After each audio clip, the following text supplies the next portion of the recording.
Olá pessoal, tudo bem? Que alegria a gente poder estar junto mais uma semana e o nosso projeto volta como toda semana, Baruch Hashem, com muita ajuda de Akadosh Baruch Hu, para poder trazer mais uma mensagem muito forte para a nossa vida. Hoje nós falaremos algo profundo demais, algo muito importante para a nossa Avodat Hashem, para o nosso trabalho a Deus e para o nosso trabalho com nós mesmos. Antes da gente começar a entrar no nosso assunto, nós na semana passada, e se você não viu semana passada, olha só, tá no YouTube. Você pode olhar o vídeo da semana passada sem problema nenhum, se você não teve a oportunidade de ver. Na semana passada nós trouxemos um entendimento das 7 primeiras pragas, muito interessante e muito diferente, não é verdade? Muito diferente do que a gente está acostumado a ouvir. Falamos da primeira praga, das 3 primeiras em relação aos 3 patriarcas, da 4ª praga em relação a Yosef, das 3 pragas posteriores em relação aos 3 piores pecados que nós temos, que é Avodah Zarah, a idolatria, que é Gilui Arayot, relacionamentos proibidos, e também Shfichut Damim, assassinato. Então, antes da gente começar realmente, eu quero só poder complementar, porque nessa semana, na Parashat Bo, como nós falamos, que a numerologia dela é 3, BT2 e Aleph é 1, 3, a gente vai falar das 3 últimas pragas. Barad, que é a praga que vai ter o granizo, Rosher, a escravidão, Arbe, perdão pessoal, Arbe, que é a praga dos gafanhotos, Rosher, que é a praga da escuridão, e Makat Bechorot, que é a praga dos primogênitos, que a partir dali vem o Paró e fala: tchau, pelo amor de Deus, vão embora, não quero mais vocês aqui. Eu só quero mostrar para vocês em 2 minutos a continuação do que a gente falou, em como entender as pragas de uma forma diferente.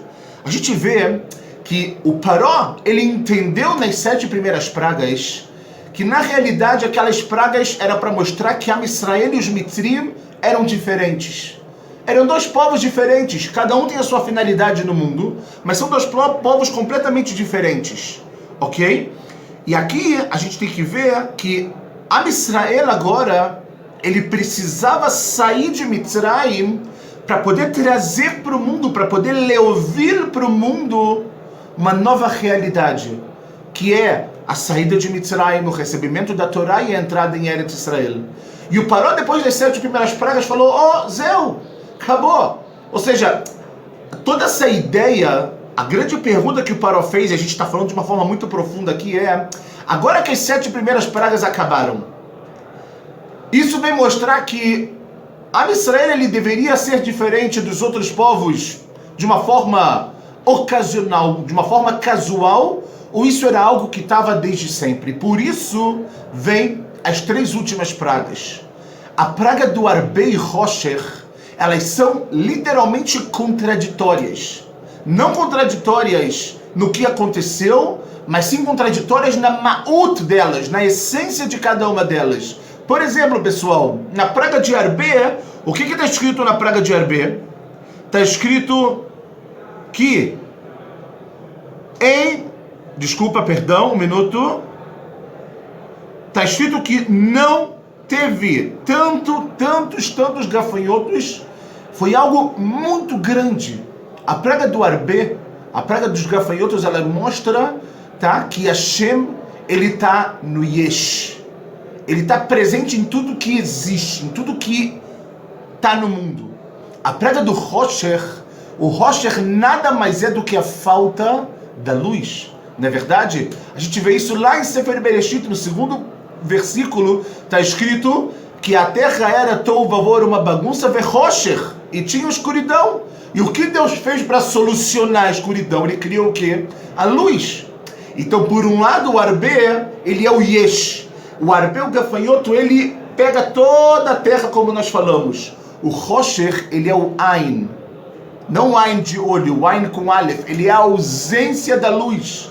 E Hashem fala: Paró, Você acha que isso não está meturnado desde o início, não está programado desde o início? Então eu vou mostrar duas pragas, do Yesh e do Ain, ou seja, a praga que eu controlo o mundo, que eu estou no mundo todo e que eu preencho todo mundo, Melokolaretz Kevodô, que a honra de Deus preenche todo mundo, mas eu também me encontro no Ain, eu também me encontro no que não existe. Quando não tem luz, também sou eu. Quando não tem luz para os Mitzrim, mas tem luz para os Yehudim, sou eu, Paró. Saiba disso, ok? Porque está escrito Asher lo yaduna votecha vavot avotecha miyom yotam al adamah. Em relação à praga dos gafanhotos, ninguém viu uma coisa tão parecida com essa, ok? Então a gente vê que os dois estão ligados com a criação do mundo, mostrando para o Paró, Paró, o meu plano de tirar Israel, o meu plano de leavdir, de separar, é um plano que ele está desde o início. E a prova que eu te dou, Paró, é exatamente essa. É o Yesh, é o Arbe que está em todo lugar, e é o Ain, que é a falta e a ausência de luz com a praga da escuridão. E a praga dos primogênitos, uma praga que a gente pode falar muito interessante. Deus, ele começa criando o mundo como Bereshit, no início. Então a gente agora, quando Deus ele separa e ele atinge os primogênitos de Mitzrayim, ele atinge os primogênitos até da casa do Faraó, até da casa do Faraó, pessoal, até lá dentro, onde parecia inatingível, onde parecia que ninguém conseguiria chegar. Hashem ele fala, olha só, eu criei o mundo. Quando a gente fala sobre Bereshit, está escrito que Deus ele criou o mundo por causa de dois Reshit, de dois princípios, de duas inovações. Bishvil Israel, Shenikrain Reshit. Am Israel ele é chamado de Reshit, o Bishvil a Torá, Shenikrat Reshit. E a Torá também ela é chamada de princípio. Então vem Hashem e fala, olha, eu vou voltar para Bereshit. O que é o início de tudo? Quando uma pessoa, quando um casal, eles vão dar luz ao menino, uma menina, o primeiro filho é o início de tudo, é o início da constituição daquela família. E vem Deus e fala, eu vou mostrar para você que isso tudo está programado desde o início. Eu vou atingir os primogênitos para falar que isso tudo está me Bereshit, está lá atrás. Esse sempre foi meu plano, Paró. Eu já tinha falado isso para Abraham, quando eu falei que eles iam descer e iam sair. Então, olha, Paró, está tudo comigo. E a gente vê aqui algo impressionante. Quando a gente estuda as 10 pragas da maneira que a gente estudou nessas semanas, a gente tem um entendimento totalmente diferente, pessoal. E é isso que a gente tenta trazer toda semana. Um entendimento novo, único, para a gente poder melhorar e para a gente poder se construir e falar, uau! Quando a gente olha isso, a gente estuda mais as pragas, a gente só pode falar, Kadosh Baruch Hu, uau! Mas esse é o que a gente tem que falar. Agora, começando o nosso Devar Torá, apesar que já se passaram quase 8 minutos, mas não tem como a gente não falar. Eu preciso agora da atenção muito grande de vocês. Se vocês estão fazendo alguma coisa além de escutar, não tem problema, podem continuar. Mas tentem ler aqui, tentem se concentrar, porque a gente vai falar de coisas psicológicas aqui para a nossa vida importantíssimas, ok? Vamos começar. A gente hoje vai analisar o coração de ninguém mais e ninguém menos do faraó. A gente vai analisar o coração dele. A gente vai ver como durante todo o processo das pragas, o coração do faraó ele muda. E a gente tem que se perguntar, ok, legal, para quê? Por que eu tenho que aprender com o faraó alguma coisa? Chachamim falam pra gente que muito mais do que a gente imagina, nós temos muitas semelhanças com o Paró, pessoal. Não fiquem tristes comigo. Eu estou falando para mim, inclusive. As semelhanças, não estou falando apenas na perversidade. Eu não estou falando disso, Chas Shalom. Eu estou dizendo na atitude do Paró e na maneira que o coração dele se comporta durante todo o processo. De muitas vezes olhar algo revelado na frente dele e não aceitar. De muitas vezes fazer promessas, pedir milagres. E quando eles acontecem, falar, tá bom, vamos deixar isso de lado. Vocês querem ver? Vocês vão entender por que eu estou falando que o Paró tem muita semelhança e tem muita coisa que a gente tem que aprender. E eu repito e falo, inclusive eu estou falando para mim, principalmente também, em relação a isso, pessoal. Quando Moshe Rabbeinu, a gente tem que fazer uma hazara, uma revisão muito rápida, olhar os psukim, olhar os versículos, eu vou traduzir, não se preocupem, para entender. Moshe Rabbeinu, quando começa a chegar no palácio do Paró, ele chega e a gente sabe que ele transforma o cajado, a maté dele, num tanin, né? Num crocodilo, depois numa serpente, etc. E está escrito na Torá, vai echazek lev Paró. O Paró, ele endureceu, ele fortificou o seu coração. Velo shama lehem kasher diber Hashem. E ele não escutou a Moshe e Aharon. Moshe e Aharon vieram para ele e o Paró, ele, por decisão própria, olhou aquilo e falou, não vou escutar. Vem o Adam, vem a praga do sangue.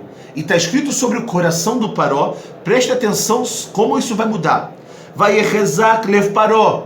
De novo o coração do Paró se endureceu. Velo shama lehem kasher diber Hashem. Vaifer Paró vayavol beito. Velo shat libo gam lezot.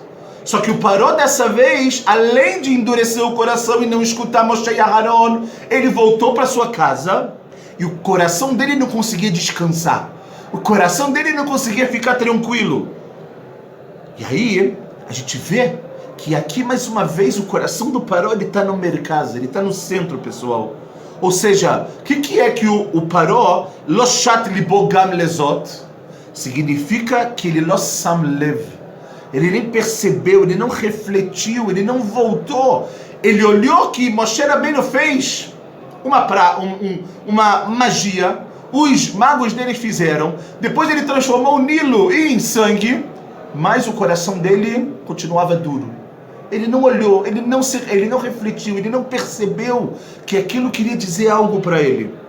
E aí, pessoal, vem a Makat Sfardea, a Makat dos sapos. Vaikra Paró le Moshe ole Aron. Começou a mudar alguma coisa. Ele chama Moshe e Aron e fala: Atira Lashem, rezem para Hashem. Ve'aseret atzfardim mimenu me'ami ve'sharcha itam ve'zbechu Lashem. Tirem os sapos de mim, do meu povo, e vão trabalhar o seu Deus. E aí, quando Moshe reza e sai, olha qual tofá, olha o resultado. Vaiar Paró ki eita revachá. Ele viu que não tinha mais sapos. Ve'achbedet libo. Ele de novo endurece o seu coração. Velo shama lehem kasher diber Hashem. Ou seja, mais uma vez, vocês estão vendo aqui, pessoal, que existe dentro do Paró duas percepções e duas atitudes que elas são completamente antagônicas.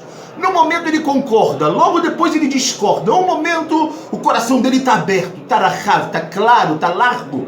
No outro momento ele endurece de novo. O que está acontecendo? Mas vocês estão vendo que já tem uma pequena mudança. Continuamos. Praga de quinim, dos piolhos. Vem os hartumim e falam: Paró, isso é outra coisa. Etzba Elohim. Esse é o que? É o dedo de Deus. Vai rezak lev Paró. Ele não escuta o que eles falaram, endurece o coração. Velo shama lehem kasher diber Hashem. Mais uma vez, vem Arov. Pessoal, a gente está na quarta praga. E vem o Paró e fala: Vaikra Paró el Moshe ole Aron, vayomer lechuz divchul Elohem baaretz. Ele chama eles e fala: cara, eu não estou aguentando mais. Vão trabalhar. E depois que, mais uma vez, o Arov sai, vai arbet Paró et libo, ele mesmo endurece o seu coração. Gamba Pamazó, também dessa vez, Velo shalach et ha'am, resolve não mandar. Na praga de Dever, a quinta praga, ok? Acontece a mesma coisa. Vai arbet lev Paró velo shalach et ha'am. Ele endurece o coração e ele não manda um povo. Não manda o povo. Pessoal, passamos pelas 5 primeiras pragas. Desde o momento que Moshe transforma, o cajado num tanine, depois numa serpente, desde esse momento, o Paró o tempo inteiro começa, primeiro de tudo, endurecendo. Não quero nem ouvir. Se mantém longe. Depois ele fala: por favor, reza. E depois ele fala, quando eles rezam e não tem mais a praga, eles falam: não vou mandar nada. Não tem isso. Ele vai endurecendo o coração dele. Agora começa um outro episódio na vida do Paró. Vamos ver se vocês vão prestar atenção. Na praga de Shri, na sexta praga, está escrito: Vayechezak Hashem et lev Paró. Deus endurece o coração do Paró. Velo shama alehem kasher diber Hashem el Moshe. E ele não escutou. O que tem de diferente aqui? Que das outras vezes, o endurecimento do coração do Paró vinha de quem? Dele mesmo. Agora, Hashem está no meio. Hashem, ele está no meio de tudo e ele endurece o coração do Paró. Tem um motivo muito claro para isso. E aí vem a Barad, vem o granizo, a última marca que a gente viu na semana passada, pessoal. E está escrito, vai Shlach Paró, vai Kral Moshe e Aaron, e chama eles e falou, Hatad Yapam, olha, eu pequei, Hashem Atzadik, Ve'ani Ve'amim Areshaim. Deus, ele é o justo, e eu e o meu povo somos perversos, pelo amor de Deus, sai daqui. Só que logo depois, a gente vê, vai Echezak Lev Paró, Vayar Paró ki Hadal Matar. Paró, ele viu que saiu, acabou tudo. Ve'akolot, vayosem lachato, vayachbed libo ve'avadav, vayechazek lev Paró velo shlach et bnei Israel kasher diber Hashem Moshe, mais uma vez. Ou seja, ele fala, cara, eu sou um pecador, Deus é o justo. E quando acaba a praga, o que acontece com o Paró? Mais uma vez o coração dele está duro que nem uma pedra, é como se ele não tivesse sentimentos. O que está acontecendo aqui? E aí vem a nossa paraxá, pessoal.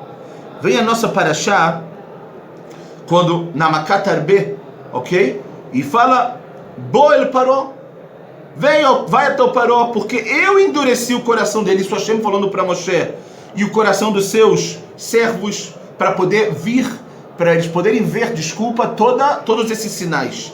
E aí, quando vem a praga de Arbe, vai Emaer Paró likro le Moshe, vai Omer Hatati Lashem Elokihem velachem. Paró, agora ele chama eles e fala, cara, tira esses gafanhotos daqui, eu pequei com Deus e com vocês. Ok?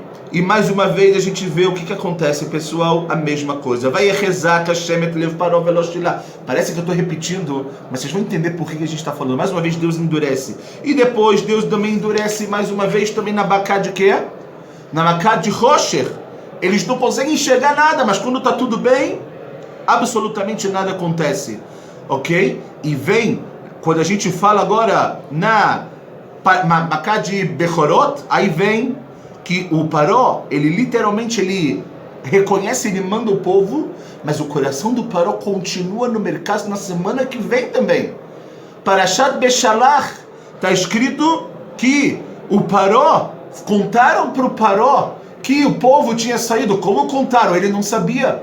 É como se ele tivesse literalmente em outro estágio quando ele mandou o povo judeu.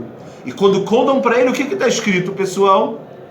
E ele falou para o Vayefach levav Paró, o coração dele que estava tranquilo com aquela decisão, ele se transformou, pessoal. E ele falou, mas otassino, que shilarnet Israel meovdeino. O que a gente fez que a gente mandou esse povo da escravidão?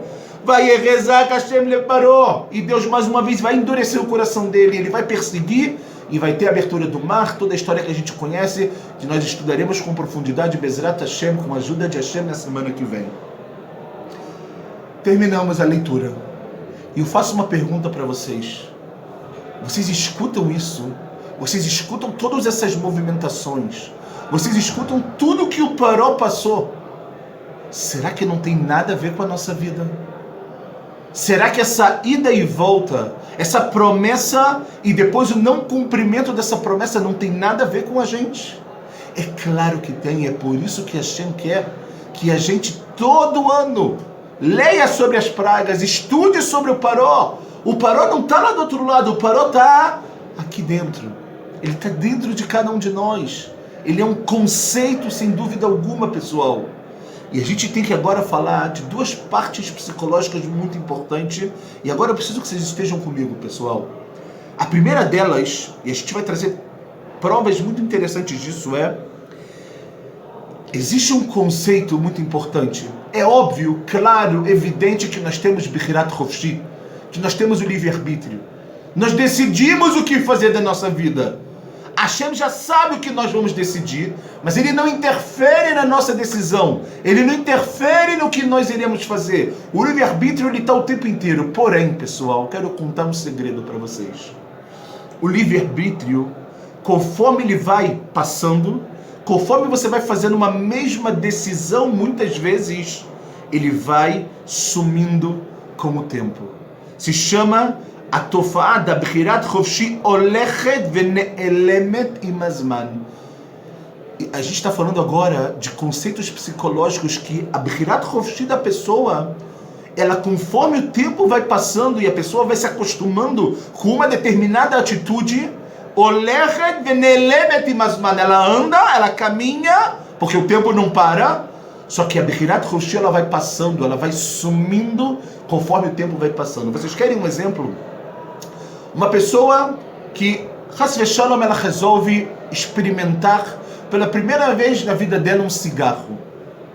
Na primeira vez que ela resolve escolher entre experimentar o cigarro ou não, ela tem um livre-arbítrio literalmente 50% e 50%. Ela pode pegar aquele cigarro, colocar na boca e experimentar, e tragar e fumar, ou ela pode falar um não quero. Na segunda vez, ou seja, ela experimentou. Na segunda vez que ela vai pegar o cigarro, ela continua tendo livre-arbítrio. Mas se ela gostou da experiência que ela teve na primeira vez, esse livre-arbítrio não é mais 50 e 50. Ele está mais para o lado de quem? A escolha está mais para o lado de quem? De fumar, de pegar o cigarro, de experimentar. E agora vocês podem imaginar que depois de 2 anos fumando, qual Bechirat Chofshi a pessoa tem na vida dela? É como se ela levantasse já pegando um cigarro na mão.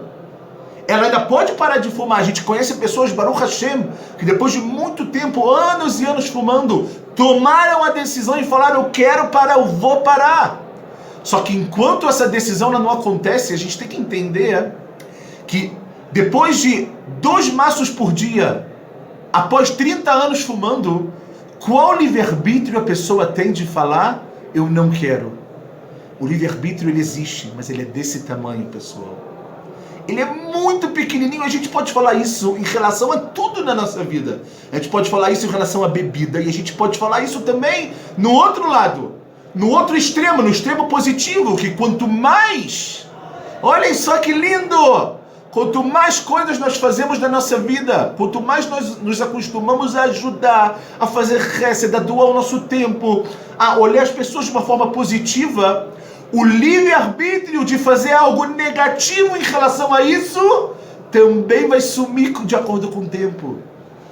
Ou seja, quanto mais bondade você colocar na sua vida, menos chance você vai ter de quê? De fazer o que é mal. Ah, mas então quer dizer que eu não tenho a possibilidade de fazer o mal, Deus me livre? Claro que tem. Só que quanto mais você se acostuma com algo, quanto mais a sua escolha ela caminha, o outro lado do que você não escolheu, ele vai subindo. Isso é um conceito, uma tese psicológica, pessoal, que serve para tudo na nossa vida. Serviu para o Paró. Exatamente o que aconteceu com o Paró. Ele tentava, o coração dele queria. Muitas vezes, no início, ele nem olhava, como a gente falou. No início, ele nem prestava atenção que aquilo era para ele. E o que aconteceu? Conforme o tempo foi passando, a chance dele de falar e de fazer o certo diminuiu. E é por isso que ele demorou 10 pragas para mandar um povo. E é por isso que depois de mandar o povo, depois do teu filho morrer, o filho do Paró morreu na frente dos olhos dele, ele fala, o que eu fiz que eu mandei esse povo? Paró, como assim? O que você fez? Olha o que aconteceu. Você quer ir contra Hashem? Você acha que ele não é capaz de fazer todos os milagres para salvar o povo de Israel? Você acha que ele não vai abrir o mar agora? Por quê? Porque o Paró, ele endurece, pessoal, exatamente por isso. Porque depois que ele tomou tantas vezes a decisão de fazer o que é errado, a decisão de fazer o que é certo, ela existe, mas ela é muito pequena. Sobre esse conceito, pessoal, eu quero trazer o que a professora Nechama Leibovitch fala no livro dela. Olhem, cada palavra aqui tem uma santidade tão grande e tem algo tão forte para a nossa vida. Preste atenção. Achra'a leolam bidei adam. Ela começa falando, a decisão de quem é tua, é minha. A decisão está na mão dos seres humanos. Ela, sherak milekatrila, somente no início, chofshi adam livchor ki avat nafsho. Só no início, fala a professora Nechama Leibovitch, a pessoa ela tem o quê? Ela tem a chance de escolher de acordo com a sua vontade. Aí no como nós falamos, ela tem a chance de fazer de uma forma igual, ou isso ou aquilo. Quando ela escolhe uma delas e ela caminha naquela direção,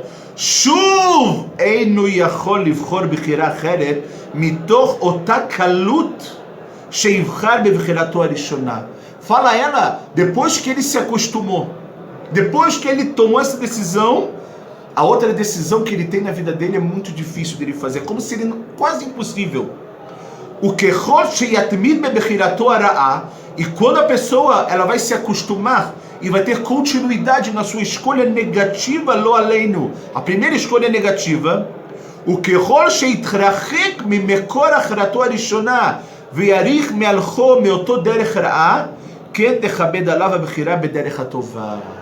Como depois que ela escolhe na primeira vez ir por um caminho negativo, lo aleinu, roubar, mentir, eu escolhi uma vez só mentir, não vai fazer mal a ninguém, mas depois que você começou esse caminho, a chance de você continuar nesse caminho é muito forte. Mas ela fala, tem uma chance ainda.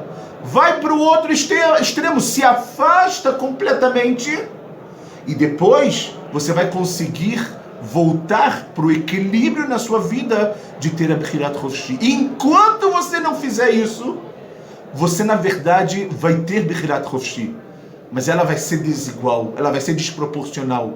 Porque o caminho que você está seguindo, fala a professora Nechama Leibovitch, esse caminho é o caminho que geralmente você vai escolher. Você não dá quase chance para o outro caminho acontecer na sua vida, a não ser que você muitas vezes tome atitudes extremas. Como por exemplo, nós falamos do cigarro. A pessoa fala, acabou, faz mal para mim, eu preciso parar de fumar. E a pessoa ela fala, acabou, eu vou parar de fumar. Hoje ela fuma, amanhã ela não quer mais isso.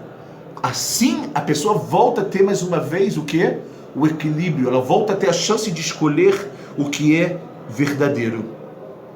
E termina a professora Nechama Leibovitch, ela fala, Im ken, lo HaKadosh Baruch Hu she'atzar bechirato vekshe'alav et haderech hazara.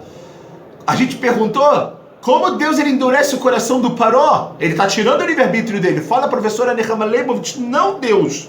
Ele diminuiu a escolha do Paró e endureceu o coração. Ela o atzmo, ele mesmo, aledei bechirato bará, quando ele escolhe o mal, veitmadatoba, e quando ele continua fazendo mal, mirsholim al darko hazara livchor batov, ele tropeça quando ele tenta voltar e fazer o bem. E é por isso, pessoal, por exemplo, praga dos tzfaredeim, a gente falou, o Paró fala, cara, reza para Deus, eu vou mandar vocês. Ele quer aquilo, mas ele está tão acostumado com o não, com o mal, com a escravidão, em ter um povo, com o império que ele governa, que quando aquilo acaba, ele não manda, ele não consegue. Isso que ela fala, pessoal, ele vai leicaxer, ele vai tropeçar no caminho de volta para fazer o que é positivo. Deus ele criou essa característica no ser humano, quanto mais ele peca, quanto mais ele se afasta, o pecado e a tshuva, eles têm uma interrupção, eles têm algo que interrompe eles. Imken, Adam ou abocher. Portanto, quem escolhe é a pessoa. O apotear libo ou a marbidet libo. Ele que vai abrir o seu coração, vai endurecer o seu coração. Deus ele vai ajudar de acordo com a sua vontade. Tudo depende de você. Tudo depende da sua vontade de fazer o bem, de melhorar, de mudar. É difícil demais. Mas é isso que a gente tem que fazer.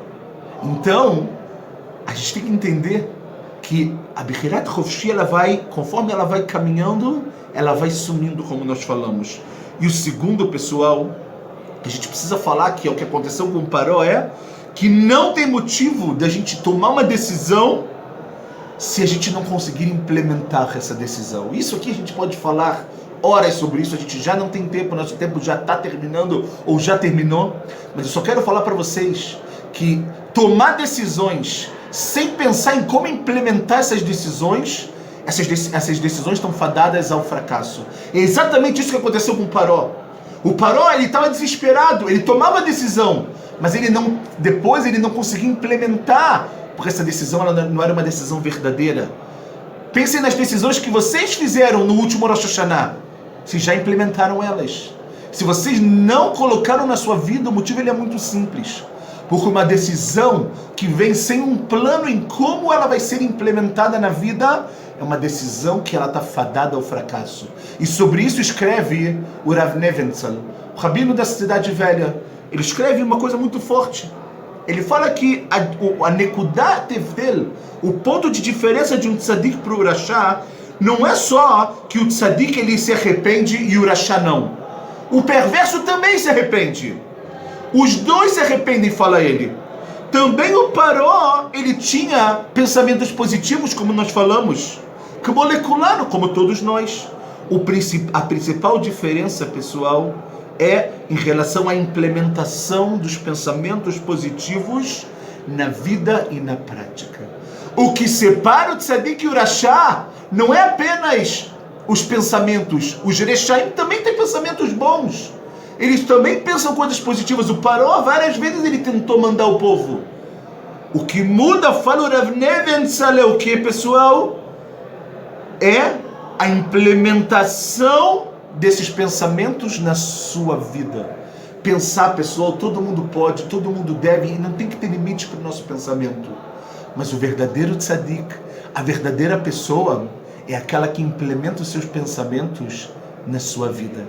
É o que implementa os seus pensamentos no seu dia a dia, na sua rotina, no seu cotidiano, na sua vida como um todo. E termina o Rav Nebenzahl, ele fala que quando vem algum pensamento positivo na nossa vida, a gente tem que se preparar imediatamente para algo que vai começar amanhã. Você teve um pensamento, já começa a pensar, uau, como eu implemento isso para a minha vida? E exatamente acontece no contrário, lo aleino.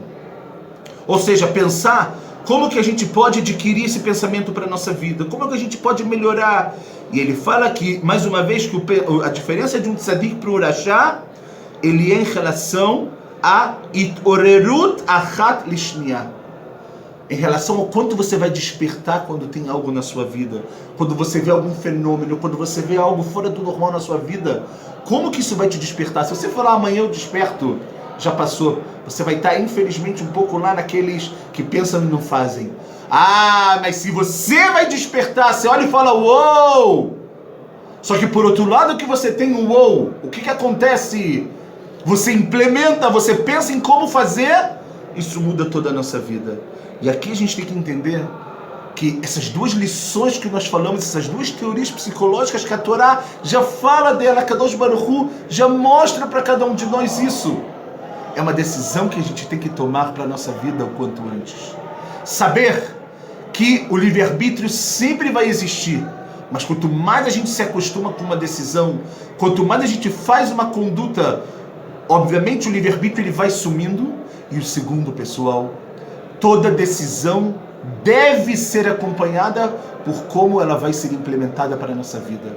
Essa é a diferença de um tzadik para o rasha. Essa é a diferença de Moshe Rabbeinu para Paró. Moshe Rabbeinu, tudo que ele olhava, ele fazia. Tudo que ele via errado, ele fazia. Ele não deixava nada. Quando vinha o pensamento positivo, ele implementava isso na vida dele. O Paró, ele tentou muito. Só que ele já estava tão lá atrás. Ele já estava tão pesado que ele não conseguiu voltar. Que tenhamos todos um Shabbat Shalom. E que esses aprendizados sirvam para a nossa vida, façam a gente crescer, façam a gente nos tornarmos pessoas melhores, para poder lavod et Hashem, para poder trabalhar Hashem com alegria, respeitar sempre as pessoas e nos tornarmos verdadeiros tzadikim e verdadeiras tzadikot. Que tenhamos todos um lindo Shabbat, Shabbat Shalom u'mevorach.